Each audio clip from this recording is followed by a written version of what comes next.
Pat Tokuyama here. I wanted to do a quick review of the Kayanoya Dashi. This is one of my favorite dashis from Japan, specifically Hakata and Kyushu. This one doesn't have any additives, as you can see there. Inside the bag, you're going to get 12 sachets, just like this.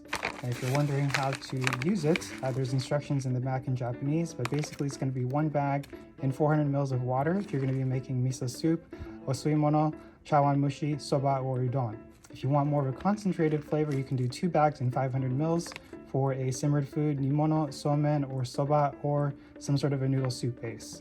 As far as the ingredients go, there's some katsuo in here, which is a type of fish, iwashi, which is another type of fish, yakiago, which is another type of fish, ureme iwashi, which is another type of fish, kombu, which is a kelp or seaweed. You have some starch extract, as well as a yeast extract, a little bit of salt, powdered shoyu, and some fermented wheat and soybean. That's why this tastes so delicious.